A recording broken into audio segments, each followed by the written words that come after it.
Meus amigos, o Brasil acaba de protagonizar mais um vexame internacional, dessa vez com o ministro da Fazenda, o Fernando Haddad. O Haddad passou dias desfilando nos jornais como se tivesse uma carta na manga para resolver o problema diplomático com os Estados Unidos. Qual era o trunfo do Fernando Haddad? Uma reunião com o Scott Bessent, nada mais, nada menos que o braço direito do presidente Trump, para tentar reverter o tarifaço que está esmagando as nossas exportações e que já acendeu todos os sinais de alertas na nossa economia. O Haddad falava como que se estivesse abrindo portas e reconstruindo pontes, mas no fim mostrou que o Brasil não sabe nem aonde é que fica a porta, porque veio o balde de água fria hoje.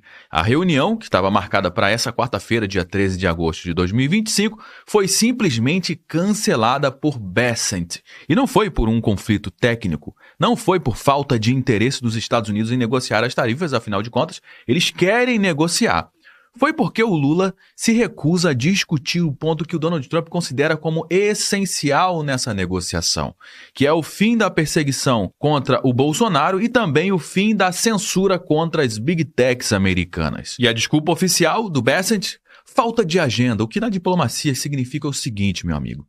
Não vale a pena perder tempo com vocês. Porque enquanto o Brasil se perde em vendetas ideológicas, priorizando brigas internas que só enfraquecem a nossa posição no mundo, a China, ela age, ela se movimenta e está fazendo algo totalmente diferente que o Brasil está fazendo. Em negociação com Washington, Pequim garantiu mais 90 dias de prorrogação na suspensão de tarifas aos produtos chineses. A gente não está falando de qualquer tarifa, meu amigo. Aqui no Brasil é 50%, lá na China é de 145% que vai para 30% sobre os produtos chineses. E agora tudo isso está congelado. Sabe como é que eles conseguiram isso? Com negociação firme, sentando à mesa de igual para igual, defendendo seus interesses com pragmatismo e sem teatrinho ideológico. E o resultado disso? Fôlego para as suas empresas, estabilidade para o seu comércio e segurança para o povo chinês, pelo menos momentaneamente. E aqui no Brasil, o impacto do tarifaço não é simbólico. Ele atinge cerca de 35% das nossas exportações para os Estados Unidos, incluindo café, carne e frutas, e hoje estão sob as taxas de 50%, o que está gerando um grande desespero nesses setores. A Federação das Indústrias de Minas Gerais informou que o tarifaço pode cortar mais de 146 mil empregos diretos no Brasil, fora os indiretos. Ou seja, não é meia dúzia de produtores que estão sendo isolados nesse momento. É uma parte pesada da nossa indústria que está sendo sufocada enquanto o governo Lula prefere preservar as narrativas e disputas internas, pensando na campanha eleitoral de 2026, mesmo que isso custe bilhões de reais da nossa economia e mesmo que isso destrua os empregos. O contraste Brasil e China, meu amigo, é brutal nessa negociação. Enquanto Pequim garante espaço para crescer, Lula e Haddad emperram a diplomacia brasileira. E, como sempre, quem paga a conta desse teatrinho político todo é o trabalhador brasileiro, é o empreendedor e é o futuro do Brasil. Bom, meus amigos, na semana passada, o Fernando Haddad apareceu nos principais portais de notícias, foi lá na Globo News, foi no programa Estúdio I para dar entrevistas, para dizer que ele tinha uma carta na manga para resolver esse problema da guerra tarifária entre Brasil e os Estados Unidos. E a carta na manga era nada mais, nada menos que o secretário de Tesouro dos Estados Unidos, Scott Bessent, que é o braço direito do Donald Trump. Só para você ter uma ideia, foi exatamente o Scott Bessent que anunciou a aplicação da Lei Magnitsky ao Alexandre de Moraes, ou seja, um cara extremamente pesado lá, o braço direito do Donald Trump, e o Haddad todo pomposo nas entrevistas, falando, não, a gente tem uma carta na manga, agora o Brasil voltou, a negociação vai continuar, a gente vai resolver esse problema do tarifaço que está acabando com as exportações dos produtos brasileiros e que está, obviamente, impactando na nossa economia. Então, na semana passada, no dia 6/8 de 2025, o Haddad confirma reunião com o secretário do Tesouro dos Estados Unidos para esta quarta-feira, para discutir as tarifas de 50% dos Estados Unidos contra os produtos importados do Brasil. E o Haddad e a sua equipe econômica acabou meio que fazendo uma propaganda, um merchan disso, indo para os principais jornais, falando que já tinha essa carta na manga e que eles iriam resolver o problema do tarifaço. Olha o que disse o Haddad. Temos que normalizar as relações com informação e bons argumentos e separar a discussão política, que não tem nada a ver com o Executivo Federal brasileiro. brasileiro. Aí o negócio moiou. Porque a proposta que está na mesa, por mais que seja uma proposta econômica para os Estados Unidos e para o Brasil, que impacta economicamente tanto o Brasil e os Estados Unidos, é uma proposta que tem a ver com política. E para reverter a situação, o governo brasileiro vai ter que sentar e negociar o que realmente importa. E o que realmente importa, que está muito claro lá na carta do Donald Trump, é o quê? Parar de censurar as big techs americanas e parar de fazer perseguição política ao Jair Bolsonaro. O Fernando Haddad sabe disso, inclusive saiu aqui na Globo, no G1, que o Haddad confirma reunião com o secretário do Tesouro dos Estados Unidos e diz que pode tratar sob sanções ao Alexandre de Moraes. Bessent foi o responsável por aplicar a lei Magnitsky contra o ministro do STF, o Alexandre de Moraes. Ou seja, está tudo muito claro, as cartas estão na mesa. E para resolver esse problema, tem que resolver o problema do Alexandre de Moraes. Mas, como os Estados Unidos estão de olho em tudo o que acontece aqui no Brasil, eles sabem que esses caras não têm a menor vontade de resolver esse problema, porque se eles resolvem o problema do Alexandre de Moraes, eles acabam expondo outro problema, que foi justamente como o Lula ganhou as eleições em 2022. Que tem ali na balança o pezinho da mão do Alexandre de Moraes, que segundo o relatório dos congressistas americanos, o Alexandre de Moraes interferiu nas campanhas eleitorais de 2022. E se não fosse o Alexandre de Moraes, segundo eles, o Jair Bolsonaro continuaria sendo presidente da República. Olha só o tamanho da denúncia. Olha o que disse o secretário de Tesouro dos Estados Unidos. O Alexandre de Moraes assumiu para si um papel de juiz e júri em uma caça às bruxas ilegal contra cidadãos e empresas dos Estados Unidos e do Brasil. Moraes é responsável por uma campanha opressiva de censura, detenções arbitrárias que violam direitos humanos e processos judicializados com motivação política, inclusive contra o ex-presidente Jair Bolsonaro. A ação de hoje deixa claro que o Tesouro continuará responsabilizando aqueles que ameaçam os interesses dos Estados Unidos e as liberdades dos nossos cidadãos. Por isso que foi aplicada a lei Magnitsky ao Alexandre de Moraes. E agora há pouco, o Fernando Haddad recebeu um e-mailzinho lá do Scott Bessent cancelando a reunião. Fernando Haddad diz que reunião com o Tesouro dos Estados Unidos está cancelada. Por que será, hein?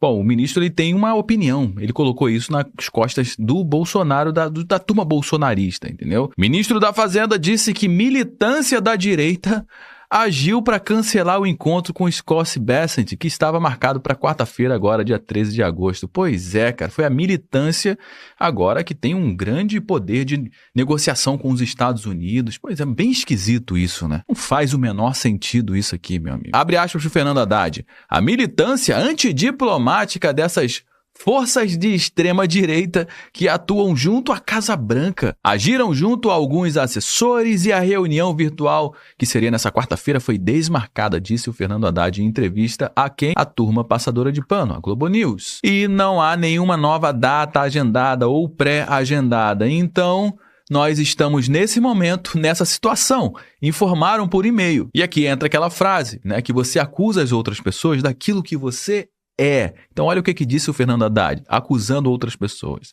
Aqui há uma força política que tem a expressão na vida pública e que está fazendo uma espécie de antidiplomacia. Mas na realidade, quem está fazendo uma espécie de antidiplomacia é o próprio Lula. Não adianta discutir tarifa, baixar a tarifa, porque, cara, a tarifa é somente uma causa. A consequência da tarifa que precisa ser negociada, eles sabem disso e eles não vão fazer. E os setores que estão sendo prejudicados por essa taxação, cara, não estão vendo nenhuma luz no fim do túnel com essa negociação.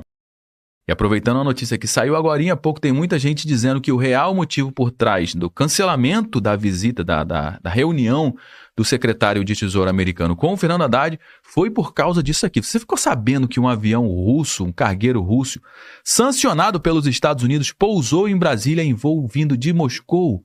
Vindo lá da Rússia. O que esse cargueiro trouxe aqui para o Brasil? Isso aqui é uma grande discussão. A gente está falando da Rússia, meu amigo. País comunista, um país totalmente anti-americano. O que ele trouxe desse avião aqui para o Brasil, hein? E esse avião ele foi sancionado justamente porque ele levou algumas coisas lá para a Venezuela. Carga essa que ninguém sabe o que é. Isso pode ser várias coisas. Pode ser equipamento bélico, pode ser bomba, pode ser combustível, pode ser um monte de coisa. Como ele pousou e não tem nenhum registro, nenhuma informação no banco de dados, meu amigo, muita coisa fica no ar e, obviamente, os Estados Unidos estão de olho nisso aqui, ó. Uma aeronave no modelo Ilyushin IL-76, sancionada pelo governo dos Estados Unidos, pousou na manhã deste domingo no Aeroporto Internacional de Brasília, após um longo voo com várias escalas partindo de Moscou. A companhia foi sancionada quando, em 2023, pelo governo americano após utilizar suas aeronaves para transportar cargas a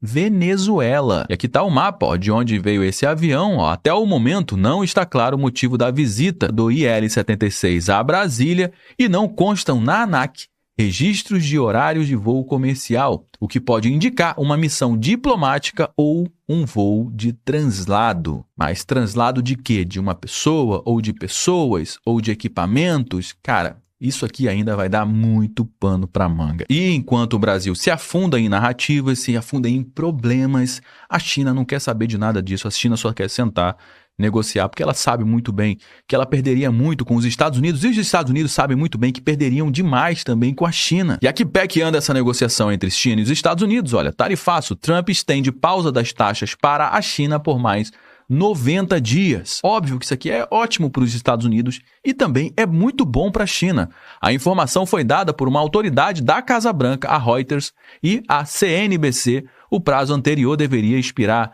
no dia 12 de agosto. E eles já se anteciparam. A equipe econômica de China e os Estados Unidos estão se encontrando, cara, paulatinamente lá em Zurique, lá na Suíça, para negociar essas tarifas, e eles estão avançando nessas tarifas. Olha o que disse o Donald Trump, abre aspas: "Temos lidado muito bem com a China. Como vocês provavelmente já ouviram, eles estão pagando tarifas tremendas aos Estados Unidos da América", disse o Donald Trump a jornalistas nessa segunda-feira, dia 11 de agosto. No dia 12 de maio, os Estados Unidos e a China concordaram em reduzir temporariamente as chamadas tarifas recíprocas entre os dois países durante 90 dias, e esse prazo terminaria agora no dia 12 de agosto. As tarifas dos Estados Unidos sobre as importações chinesas caíram de 145% para 30%, ou seja, produto chinês entra nos Estados Unidos já com a tarifa de 30%, mas antes era 145%. E as tarifas da China sobre os produtos americanos foram reduzidas de 125% para 10%, ou seja, a China abrindo espaço aí para os produtos americanos. Bom, meus amigos, o ponto aqui não é que o Brasil tenha perdido seu peso nas negociações internacionais. O Brasil ainda é muito pesado, a sua economia, né, que é muito baseado na economia real, cara, ainda tem um peso na diplomacia mundial. Mas o problema é que o governo não está disposto a largar a mão da sua narrativa política, mesmo que isso custe bilhões de reais à nossa economia e coloque setores inteiros num sufoco. Resolver o impasse com os Estados Unidos nesse momento seria relativamente simples. É somente parar com as censuras e parar com a perseguição política contra o Bolsonaro, atendendo à exigência central de Donald Trump. Mas, para o governo Lula, cara, isso aqui é inegociável. Porque, no fundo, eles estão jogando com a vida das pessoas somente para garantir votos. Eles estão dispostos a sacrificar exportadores, empregos e renda para manter a narrativa certa para 2026. E se o Brasil quebrar, bom, ele já tem o bode expiatório perfeito: culpar os Estados Unidos pelo colapso. E o mais grave é que as pesquisas mostram que muita gente, infelizmente, está caindo nesse conto da carochinha. Enquanto isso, o preço real dessa estratégia não aparece nos discursos lá de Brasília. Ele aparece na sua mesa, no seu bolso e no seu futuro. Bom, meus amigos, já trouxe algumas informações aqui no nosso conteúdo de hoje. Todo mundo já sabe que o nosso bate-papo não finaliza quando o vídeo acaba. Na realidade, eu só dei o start, só trouxe algumas informações. A gente vai dar prosseguimento à nossa conversa aqui no campo dos comentários. Deixe o seu comentário, eu quero saber o que você acha disso tudo, como deveria estar sendo o posicionamento do Brasil nessa guerra tarifária, nesse novo posicionamento global do comércio entre os países, hein? Deixa a sua participação aqui no campo dos comentários, que é extremamente importante para dar corpo para a nossa conversa. É extremamente importante também você compartilhar esse conteúdo com mais pessoas, afinal de contas, tudo o que a gente trouxe aqui você não vai ver sendo divulgado amplamente na grande mídia, você pode ter certeza disso. Então faz o seguinte, compartilha com pelo menos uma pessoa que você conhece ou um grupo que você participa no WhatsApp. Assim você me ajuda a propagar essa mensagem para mais pessoas. Se você gostou do nosso conteúdo, deixa o seu like, aproveite para se inscrever aqui no nosso canal, ativando o sininho. Eu me chamo Josué Aragão, um grande abraço e a gente se vê agora, no nosso próximo conteúdo.